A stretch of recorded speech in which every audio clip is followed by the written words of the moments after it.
Today's NHL is definitely a young man's game, but in the fantasy realm, there's still a lot of value to be had in the wily veterans, which is why on the Thursday episode of the Locked On Fantasy Hockey Podcast, Steele and I are serving up our favorite fantasy veterans who can still bring it. Let's get this paper.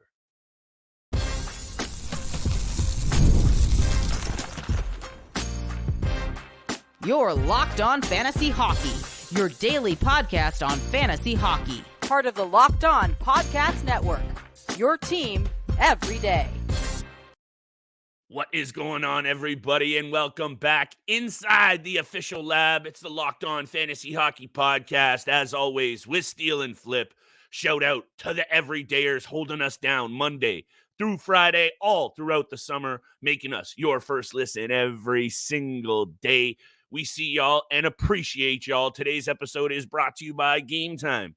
Download the Game Time app, create an account, and use code LOCKEDONNHL for $20 off your first purchase. Steele, the Stanley Cup rolls on. We're obviously getting to Game 3. Back in Oil Town tonight, the Edmonton Oilers are in tough here, obviously. There are a lot of angles that have been covered ad nauseum, Steele, but we're going to take a look at a couple updates to Darnell Nurse, updates for Aleksander Barkov, and, of course, our same-game parlays for Game 3 coming up tonight. But we got to take a little peek-see at some of these veterans, Steele, aging like fine wines. 35 or older, still bringing a ton of fantasy relevancy of varying degrees. But when you look at these lineups, and I think you and I have talked about the fantasy hockey drafts at the back end of them, sometimes you got to get away from these veterans that are bigger in name than in value and maybe mix in a little bit of youth. That's not the case for these players. They are still bringing it, fantasy value across the categories, some of them. Excited to talk about it because if you can augment your roster with the right vets, it can mean huge, huge differences come the end of the fantasy season. You're on mute, birthday boy. By the way, shout out Gemini season. Boy Steele had a big birthday. Appreciate all you do for the show, my friend. Wanted to give you some love on your birthday. That's why we're going to let the mute button slide. Happy belated, and shout out to you. Mute button again. Appreciate it, man. Thank you so much for the kind words. Appreciate you too. Absolutely love working with you on the podcast for the last 2.5 years, and you know, we're going to keep going into the off season and we're keep going for a long time. And we're going to get this to a level where it's the best podcast. Speaking of aging like fine wines, there you go. Speaking of aging like fine wine, there we go. But yeah, another player, you know, we talk about veterans, we talk about some young guys, and you got to find the balance between the both when you're drafting your fantasy team and finding those veteran players. You know, I know Joe Pavelski might not be around here next season. You know, I love me some Joe Pavelski. You had to go right to Joe, didn't you? I had to go right to That's Joe okay. Pavelski. Hey, but Pavelski, one of the best American players to ever do it. Likely to retire, so maybe a little honorable mention love. Yeah, special career. Hopefully he doesn't retire so I can draft him next season. But regardless, let's talk about some veteran players in the NHL that will be here next season. And I need to start with Aleksander Ovechkin of the Washington Capitals. This was a player that I traded for just before the All-Star break or just after the All-Star break, and he turned on the Jets, and he was absolutely electric right after the All-Star break, right to the end of the regular season. You know, I know he didn't do too much in the postseason. I believe he had maybe 2 shots on net, 0 points, maybe 1 point, 1 assist, but he was towards the end of the regular season, he turned it up because I was very surprised that he was able to get the 31 goals. He finished with 65 points in 79 games. He still brings the peripheral stats, 272 shots with 162 hits. He brings the peripheral stats, but of course, that was by far his worst year throughout his entire career in the NHL. It was a huge regression season for Aleksander Ovechkin, and that had a lot to do with the players that he was playing with. Alongside him losing Nicholas Backstrom. You know, John Carlson coming back from the injury as well. You know, this is a newly looking Washington Capitals team, and he's by far now the oldest guy. You know, TJ Oshie was getting injured. Max Pacioretty was coming back from injury. Sure. There was just a lot of factors going into what happened with the Capitals this year. Somehow they managed to still make the playoffs without their scoring touch this season. So I think next year they're going to be a lot better. I think next season we're going to see Aleksander Ovechkin at his finest. or at least getting back to his finest. And I have a lot of faith in this player to continue scoring goals, putting pucks on net, and doing what he does best. And right now, it's really just trying to figure out the chemistry with this new roster of the Washington Capitals. Two things right off the jump. Of course, Ovi underachieved for the first half of the season to a point where we have never seen before. But you can't deny that this Washington lineup has got half as much talent as it usually has, and maybe half is a bit bold. But take a look also at the core that he has to work with. Oshie, Tom Wilson, you just mentioned Patches. You got to also take a look at no Backstrom in the mix, which you alluded to. He has 8 goals through the first half of the season and then turns it on for 23 goals in the final 36 games. That second half of the season, obviously Ovechkin deserves to be on this list regardless. If in terms of players in the NHL who still hold the quality, is he going to be able to replicate 30-plus goals fantasy-wise? I'm going to have to lean with yes. I think he still has some fire in the stick. It's just, what is that lineup going to look like? And then no disrespect to Charlie Lindgren, who was actually very good for most part of last season. This team just doesn't have it on the back end either. And when you look, Steele, they only scored more total goals last year than the Kraken, the Anaheim Ducks, the Chicago Blackhawks, and the San Jose Sharks. Other than that, the Washington Capitals have no offensive production to be spoken of. So you combine that with a perennial backup or third string in Charlie Lindgren, a ragtag blue line that's anchored by a veteran in John Carlson who has a lot of mileage on that body and now major injury. And this is a powder keg situation for the Washington Capitals. Yeah, they made the playoffs just barely, and then they got smoked. So I did a little power ranking of the Metro Division the other day, Steele. I actually have the Washington Capitals in 8th and the Columbus Blue Jackets in 7th. You and I can talk about that later on in the offseason. Let me finish with Alex Ovechkin because I'm done and move on to a player very quickly. And Chris Letang, who, look, fantasy-wise is where I'm looking at this, because when you try and compare the offensive talent or the career of Alex Ovechkin or other players on this list to Chris Letang, I don't think it's a fair comparison because he's a D-man. However, he is a 2-time Cup winner. He has over 740 career points. And let me just bring up his season for you last year, Steele, and this is why he makes my list, because at 37 years old, Steele, 37, last year, 137 hits, 136 block shots, 164 shots on net, Steele, 62 penalty minutes, and he still brought 51 points. Not many D-men out there at any age can fill in the peripheral categories like that. Yeah, there's a few of the elite pieces that you and I love to talk about. But at 37 years old, Chris Letang just put up one of the best veteran D-men fantasy seasons that I have ever seen. He had 2 strokes a year and a half ago. He was out of the NHL completely, and he comes in and he was still a plus 13 Steele on a bad Penguins team that allowed a lot of goals. Chris Letang at 37, most definitely a draftable rear guard, and if he puts up those kinds of peripheral value once again, Steele, you'll be lucky that you take a look at this aging like fine wine player at 37 years old in Chris Letang. Yeah, it's going to be very interesting to see where Chris Letang goes this year because of the season that he just had. A lot of people were question marks around Pittsburgh as well, which is tough. Lots of question marks around Pittsburgh. Lots of question marks about what Kyle Dubas is going to do, and just in general, again, like for me personally, I know this doesn't have much to do with Chris Letang, but it is going to affect his output. Is when they traded away Jake Gensel and lost a huge part of their offensive ability, especially on the power play. What is that going to mean for all these guys, not just Chris Letang, but Evgeny Malkin, Sidney Crosby? Of course, Sidney Crosby's going to put on a show, dominate like he does all the time, but the output, I'm a little bit afraid, might not be the exact same of obviously when he was playing with Jake Gensel. It's an older team. They're trying to get younger, and Kyle Dubas has a big job ahead of him. And we have a big job ahead of us on this episode, listing more veteran players. We're going to get to a lot more after this break, but we'll also break down the entire Game 3 breakdown and bets for Stanley Cup Finals. Same game parlays, baby. Ready to ride after the break. Couple more players on this 35 or older fantasy veteran list that are still bringing it. Today's episode is brought to you by our friends at Game Time.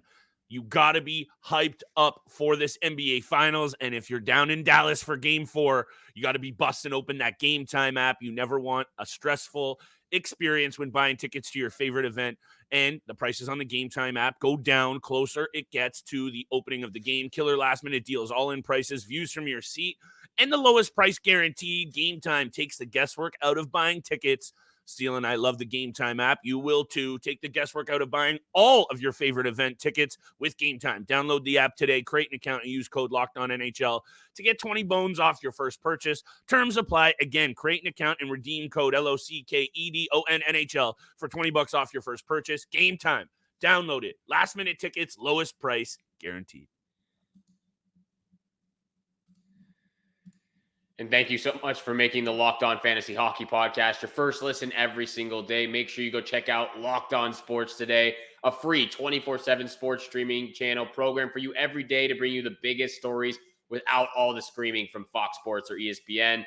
Locked On Sports Today brings you can't-miss analysis, news, opinions, streaming 24/7 on YouTube or the free Amazon Fire TV channel app, part of the Locked On Podcast Network, your team every single day. Once again, thank you so much for tuning in for today's episode with Flip and I. Really do appreciate it. Really do appreciate it. We love all the support. We love all the feedback. We love all the comments. Thank you so much for tuning in for today's episode with Flip and I. Continuing though the conversation about NHL veterans in the NHL right now. Yes, sir. And their fantasy value moving forward. You know, I got to talk about Claude Giroux and I got to talk about the Ottawa Senators because you and I both, and I think a lot of people out there believe that the Ottawa Senators were going to be a playoff team. They had the playoff caliber roster to make a push at least for a bubble spot or a wild card spot. And what it really came down to was number one was the goaltending was garbage. Jonas Korpisalo and Forsberg were just not cutting it, continually getting injured. They had to rely on third and fourth string goaltenders. Sure. But it was Korpisalo and Anton Forsberg not doing their part for their organization and really just making the easy saves. The amount of times, I think it was 20 or 21 times the entire NHL season, they allowed a goal on the first or second shot of the game. Wowza. And you're not going to win hockey games like that. So number one, that's it. But for me, Claude Giroux still has a ton of value in this league. As a fantasy player at 36 years old. He recorded 64 points in 82 games last year, which I actually think was a down year for Claude Giroux and what he's capable of, especially playing with the likes of Brady Tkachuk, Tim Stützle, Drake Batherson, Jake Sanderson now. You know, when Josh Norris is healthy, he can get going as well. There's just too much talent and too much star power in Ottawa for them not to succeed this season. So I am, again, this is a little bit alluding to what I expect from the Ottawa Senators.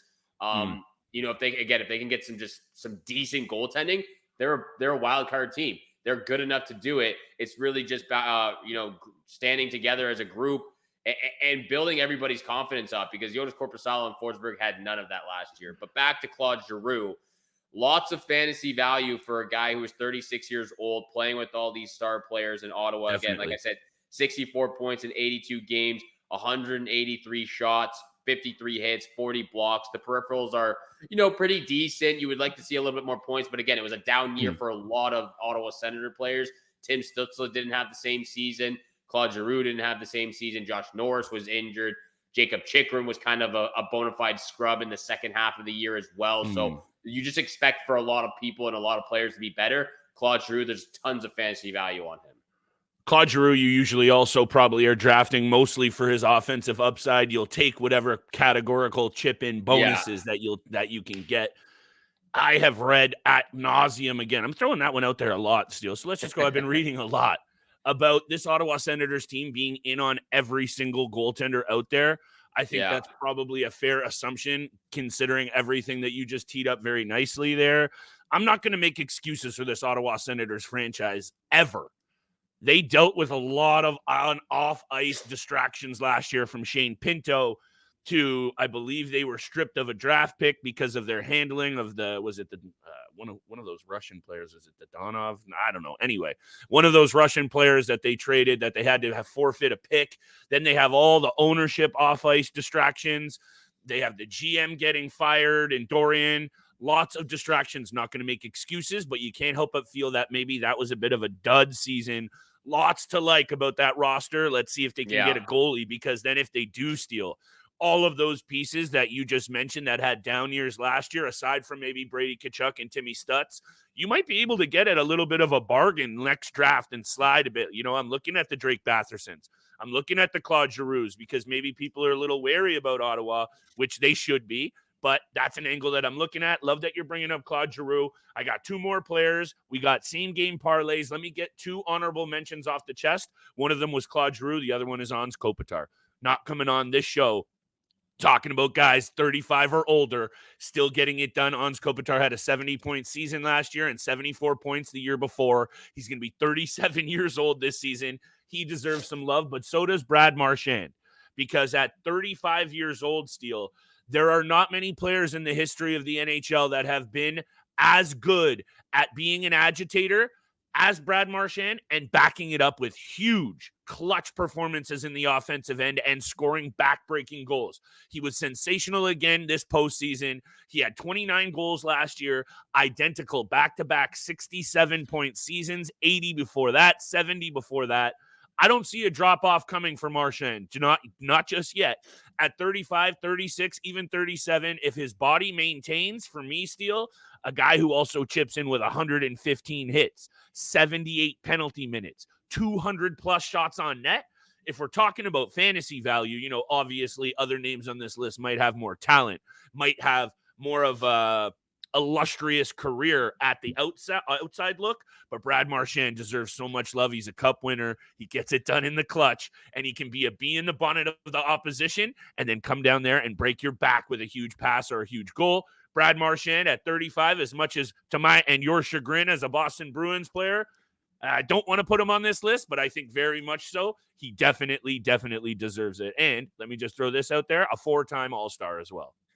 Hate to play against him, love to play with him. Just that type of player who does everything for you offensively, physically, penalty-wise as well. He does it all, so he's absolutely incredible. And Brad Marchand, I believe, actually slipped down the draft board a little bit last season, so maybe he continues to do the same, but he's one of those guys, again, NHL veteran in this league. He produces offensively. And again, surprised us all because we didn't know what to expect from this Boston Bruins team. And I mean, a lot of it was David Pastrnak, but Brad Marchand was right there. Charlie McAvoy on the back end doing his thing. So they still got some talent, and they're still running the table in the Atlantic Division right now. Obviously not in the postseason, but in the regular season, they have put on a dominant performance. We're going to continue the conversation, though, after the break. We're going to get to our same game parlays, but this episode is also brought to you by Ultimate Hockey GM. Hey, Locked On Fantasy Hockey fans, I want to take a moment to bring up one of our partners, the mobile game Ultimate Hockey GM. Have you ever dreamed of becoming an NHL GM and managing your own hockey franchise?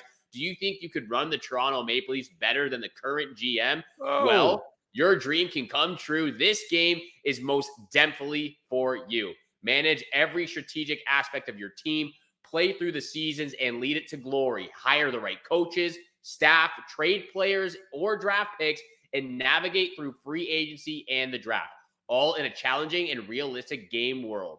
As a Leafs fan, you know there is no offseason. GMs are constantly making moves at every point of the year to improve their team's chances, and that's why I think you're going to love this game. Ultimate Hockey GM is completely free and playable offline. Play on the go as you want and when you want to. By the way, Locked On Network listeners get 100% free boost to their franchise when using the promo Locked On NHL in the game store. So make sure to check it out. To download the game, just visit hockeygm.app, or look it up on the app stores. Ultimate Hockey GM. Start your dynasty today. And thank you so much for making the Locked On Fantasy Hockey Podcast your first listen every single day. Continue to hit the subscribe button, the follow button, leave a 5-star review. We appreciate all that love and support you show us Monday through Friday. 7 o'clock in the morning is when you can find our episodes. Or, of course, on today's episode, it's not going to come out till later. But thank you so much for tuning in for today's episode, regardless of that. One last player from each of us, and then we'll get to our same game parlays. I'll leave this one pretty quick, but me too. I talked a lot about Logan Couture, as much as I could last year, obviously dealing with the injury that he had and only playing 6 games in the NHL last season with the San Jose Sharks. And I mentioned it a lot. I thought Logan Couture was going to be one of those trading pieces, one of those pieces to kind of, again, put on this, rebuild for the San Jose Sharks, get as much cap space as possible, draft picks as possible. It's hard to trade an $8 million player at 36 years old, 35 years old now, with the injury that he had too. So Logan Couture, I believe, is just going to remain a San Jose Shark for the time being, at least for the next year. And it's going to damper his fantasy value a little bit because of where he's playing and who he's playing with. Because just looking at the roster, it is abysmal. Don't save yourself the time. Do not.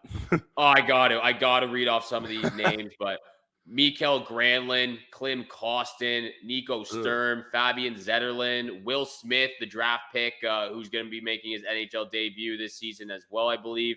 William Eklund, Luke Cunnin, and the list goes on. There's no one on the blue line you can draft. There's really no one up front that you can draft. They're all pick-me-ups on a weekly basis or bi-weekly basis. But Logan Couture, I believe, might be able to bring back some fantasy value to some of those players along with himself, just because of looking at what last year or the year prior, when he played a full 82 games, still had 67 points, 27 goals, 40 assists.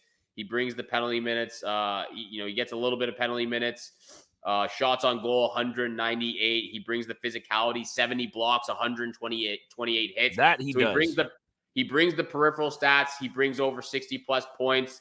But again, being at now 35 years old, coming off the injury, not playing the entire season, only playing 6 games last year, and who he's playing with, San Jose's going to draft Macklin Celebrini. He's going to be in the lineup right away, so maybe that benefits Logan Couture as well. Maybe benefits Macklin Celebrini being able to play with a veteran of his caliber.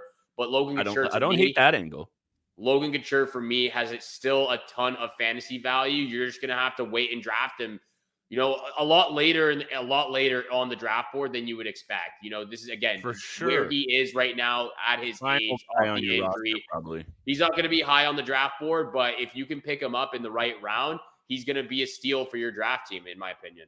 I think this is obviously a very deep cut. However, I'm going to give you your credit for standing by your boy, because you have definitely come out here and stood by him. And even though I don't think a lot of people are going to necessarily agree with you, I will agree with you on the fact that this could be a very sneaky little ad. I haven't read into whether he's healthy or not. That's obviously the main concern here, because he's proven even over the last couple of years, and I know last year isn't the one, but the year before, this Sharks team has been bad for a few years now. And him putting up 67 points, and I know they still had some of the Thomas Hertls in the mix, Timo Meier in there for a couple of those years. It's still a pretty bad team. And the fact that he was still able to bring that categorical value is one of those situations. You got to get nitty gritty. You got to dig into the trenches. You got to get some of these players and get lucky. Would I personally go after Logan Couture? I probably don't have the same cojones that you do when it comes to backing this guy, but I respect it very quickly because I've talked about this player more than anyone. It's Sidney Crosby. Sidney Crosby has 1,597 points in 1,272 career games. That's insane.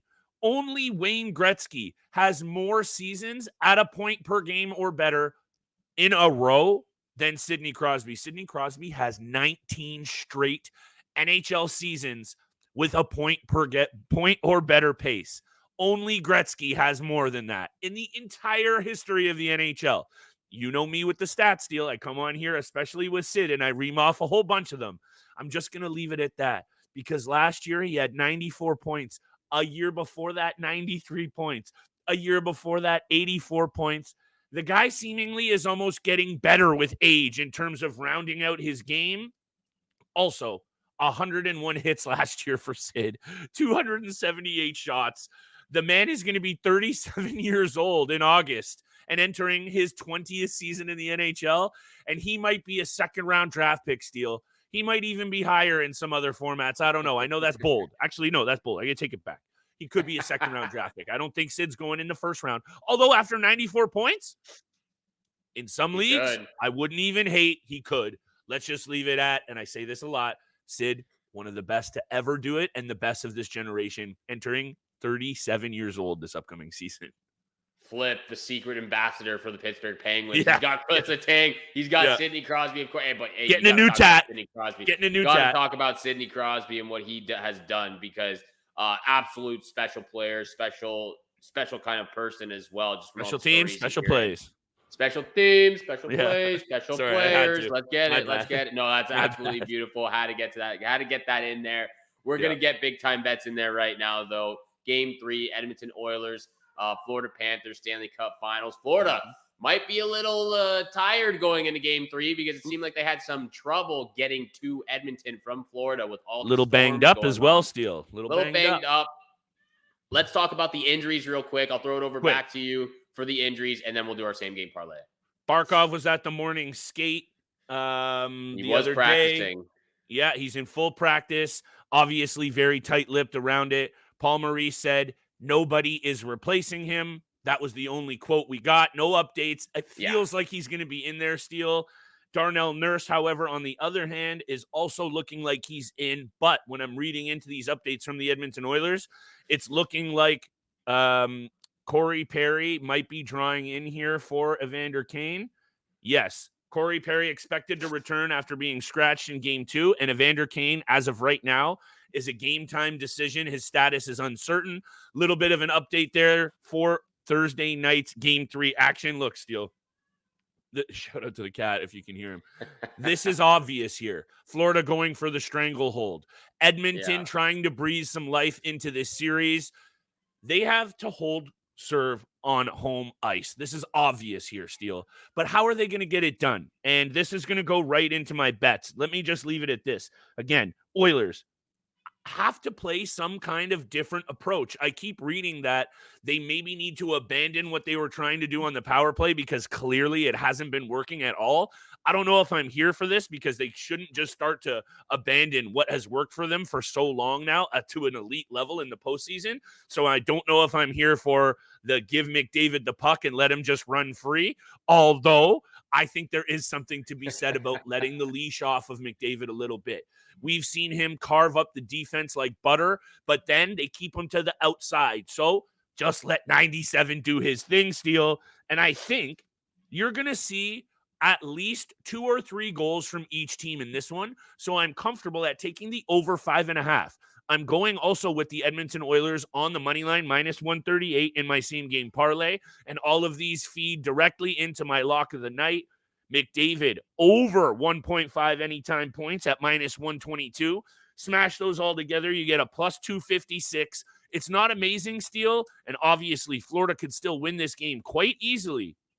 I'm going with the Oilers, though. They are going to show up. It's got to be McDavid. McDavid's going to have a big, big night. I'm feeling it. It's not exactly a bold take by any stretch of the imagination, but maybe it is when you look at how good Florida has been on defense. However, over 5.5. McDavid over 1.5 points and Oilers on the money line.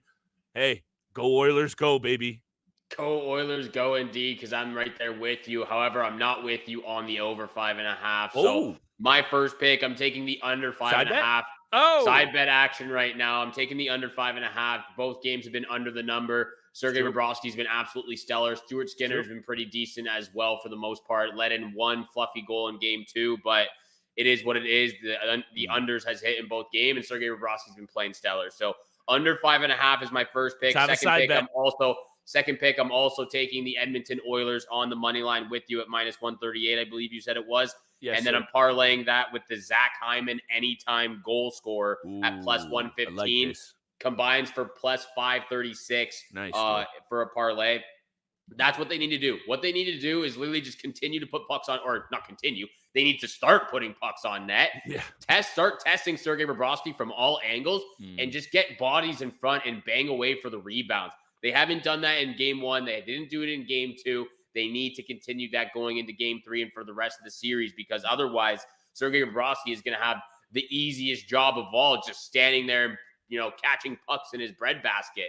Right now, they need to test him. They need to get under his grill, and they need to make life living hell for Sergei Bobrovsky in order to rattle him a little bit and start banging away at those rebounds, like I said. But those are my picks. Oilers money line under 5.5, and Zach Hyman anytime goal is my lock of the night. Totally agree with you on the take for getting to Bob. He is definitely one of those cerebral, unflappable like goaltenders that when you let him get settled in, it's very hard to rattle his cage. So I'm loving that angle. Hopefully that plays right into my McDavid over 1.5 anytime points and Oilers on the money line. It's going to be a battle, baby. Game 3 from Edmonton tonight. Let's have at it.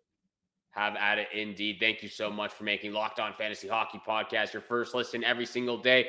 Make sure you go check out Locked On Sports Today's YouTube channel, as well as check them out on the free Amazon Fire TV channel app. They're here for you 24/7, covering the top and hottest sports stories of the day with local experts of Locked On. Once again, thank you so much for tuning in for today's episode with Flip and I. Have a great day. Good luck with all your bets out there tonight, and we shall see you back here again tomorrow.